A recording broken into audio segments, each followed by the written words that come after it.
What's going on, guys? My name is Brennen. This is the Franchise Tag Fantasy Football Podcast here.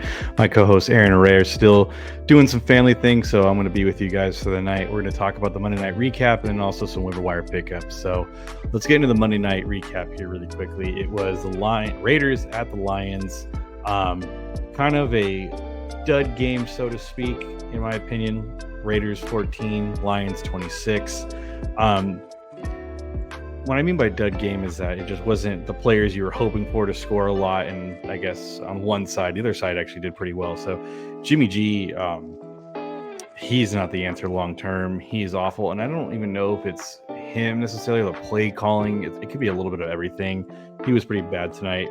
10 for 21, 126 yards with an interception. Jared Goff also didn't have a great game either. He threw a really bad pick six. 26-37, 232 yards and a touchdown. Nothing crazy from him. Where the meat and potatoes came from was actually Jahmyr Gibbs and Josh Jacobs. Josh Jacobs had one really good drive, and the rest of the night was just off. For whatever reason, they couldn't stop him on one drive where he's just consistently running down their throats, and they scored, and then for whatever reason, they went away from that. I don't know what's going on with McDaniels and his play calling, but that it is what it is. And then Jahmyr Gibbs had himself a career game. 26 carries, 152 yards, a touchdown, and then 5 receptions for 37 yards. He was exclusively being used for the first half. It was kind of nice. So, and it's frustrating for Jahmyr Gibbs owners because you drafted him and you thought like you were going to get this production in the second and third round of where you took him. But, you know, they have a system where they use David Montgomery and it works well for them. So it's just unfortunate and how they're going to continue to use it. So I think when David Montgomery does come back, maybe his usage goes up a little bit, but I expect it to still be a 50-50 backfield at the end of the day. Letdown spots definitely on the Raiders side. As you can see, Hunter Renfrow led this team in yards with 2 catches and 19 yards. Jacoby Myers, again, 1 catch for 19 yards, and Davante Adams had 1 catch for 11 yards. So Davante Adams laid a big dud. Everyone was thinking this would be a bounce back game for him. I even thought so too, but he had a wide open touchdown at the end of the game, and Jimmy G just overthrew him. And there was frustration visibly on the sidelines. And even after the game, they were Josh Jacobs was asked, like, how would you fix this offense? And he said, that's not my job. And then they asked Davante Adams, and he said, I have no clue. I don't know what to do. So there is some real frustration coming from the Raiders side, and I don't know what they're going to do. They're not going to trade away Davante Adams. They already said that. I don't know about Josh Jacobs. I think this team needs to go through a full rebuild. And I don't think McDaniels is a part of that rebuild, along with their GM as well. But on the Lions side, Amon-Ra, even though he was sick, he was going to be a game-time decision. 6 catches, 108 yards, my apologies. A typical Amon-Ra game, you're super excited. Jameson Williams I don't even know if it's a thing. He had a drop. He obviously had 3 targets, 2 catches for 16 yards. He's just not really utilized as much as we thought we would. I guess you could say for dynasty purposes, where you take him, probably like a typical higher end first round pick that year with Garrett Wilson and Chris Olave. But I think it's just a time thing. I think it's just going to take him some time to get adjusted towards things. So Sam Laporta is still killing it. So he was the waiver wire week 1 pickup, and he has just been taking off. And I want to say he's probably going to be tight end 2 or 3 on the season, maybe close to 1 after Travis Kelce's dud game. But 8 catches, 57 yards, and a touchdown. You're super happy with that. Michael Mayer, you can drop him. He's part of that tight end wasteland. He had that 1 spike week you're hoping from last week with the Chicago game. He was a dud there. I just think it's just a flash in the pan, so to speak. So I wouldn't worry too much about him. I'm going to talk about some news and notes here because I think that's important for you guys, that what's happened in this week. So Leonard Fournette has signed to the Bills practice squad. This doesn't concern me so much for James Cook because he's not the goal line back, and he hasn't been this season. This is more concerning for Latavius Murray owners. I think he's had 4 goal line carries of the 1, and he's been stopped all 4 times. This signing really screams to me that his job is in jeopardy, and James Cook's usage is still going to be the same. He's just not going to be a goal line back, and I don't think he's really built for that. It sucks because he is very good when he's on the field. He's averaging, I think, I want to say, over 4 yards a carry. Dude's phenomenal. Other news, Clayton Tune is expected to start next week if Kyler Murray can't go. Head coach Gannon said he watched film, and the decision came after watching film that he's not going to start Josh Dobbs. It's just kind of weird. The trade deadline's looming here, so I don't know if he's going to be on the move. Obviously, the Vikings with Kirk Cousins tearing his Achilles, they are 4-4, so they are in a hunt to try to maybe make a run. Try to convince some of the guys to stay before they have a fire sale there, because trade deadline's coming up here soon. So I'm not sure what to do, but obviously with this case, Josh Dobbs, if he does get traded to the Vikings, I don't know if I want to start him there. I know he's been a pretty good, streaming candidate so far this year because he's been running a lot. So, but I think you can cut him pretty safe to say. Now, better news: Stafford has a UCL sprain in his thumb. He's considered day to day. If I had to imagine, he probably sits out this week because their bye week is the following week, so it gives him 2 weeks rest. This sucks for Puka and Cooper Kupp owners. I think this really more sucks for Puka because I think when the backup comes in, I think he's going to hyper target Cooper Kupp. I think it's going to go back to that way. So I would just tread carefully with Puka owners if their backup is going to come in. Unfortunately, Kendrick Bourne tore his ACL, so his season's done. On the Patriots, I'll talk about a Patriots wide receiver who I think could not really be him as what he was doing this season, but pick him up and just stash him. Maybe he becomes the number one target. I'll get into that more. And then Daniel Jones has been cleared to play. Not much fantasy-wise aspect of that because Darren Waller was ineffective with him. So I think this is more so, I guess, with Saquon.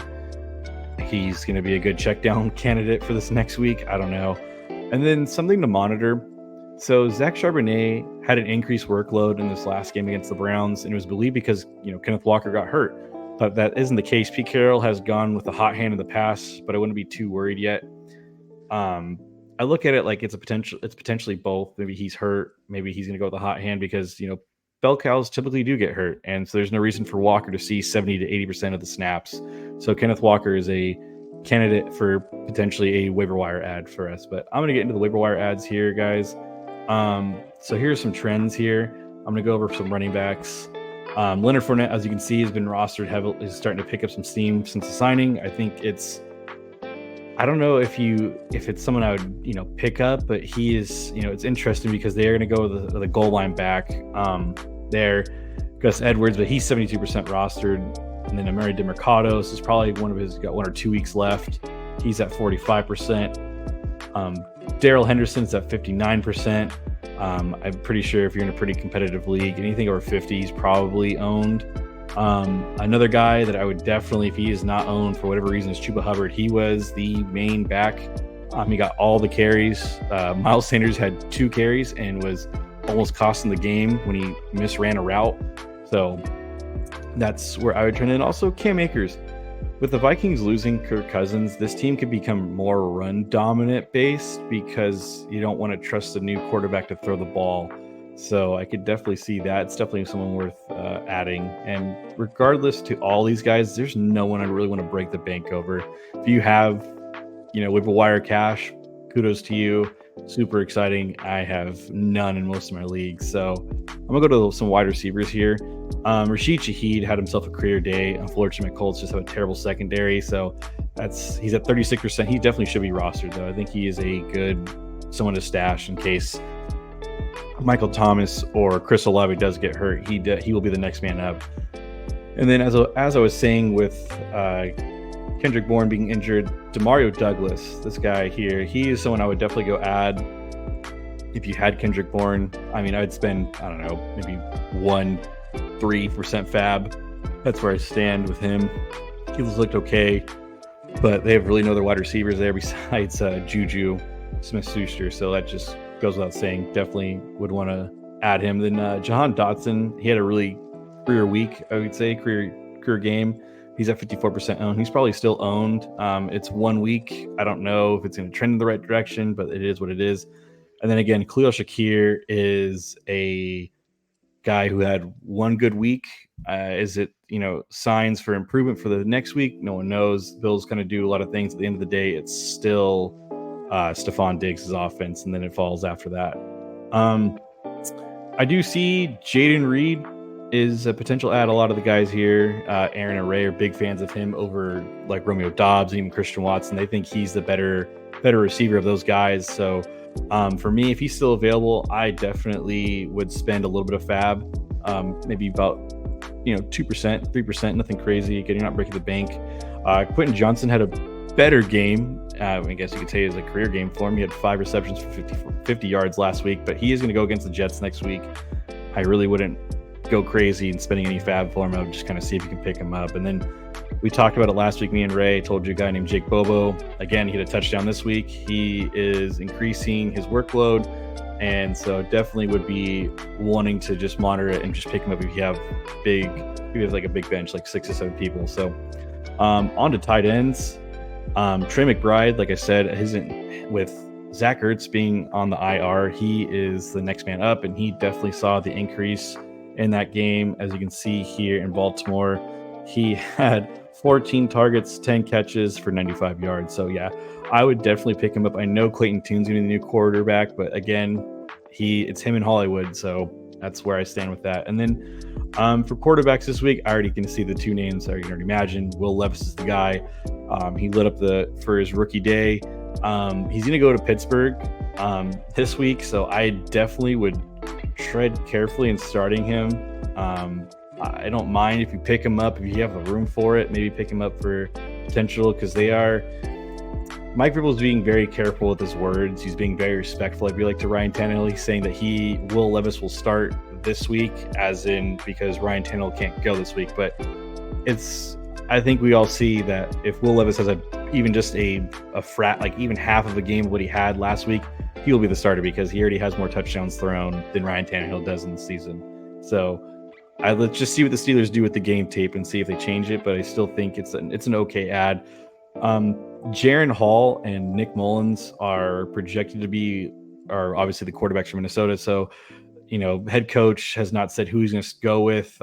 Nick Mullins is a veteran compared to Jaron Hall, who's a rookie.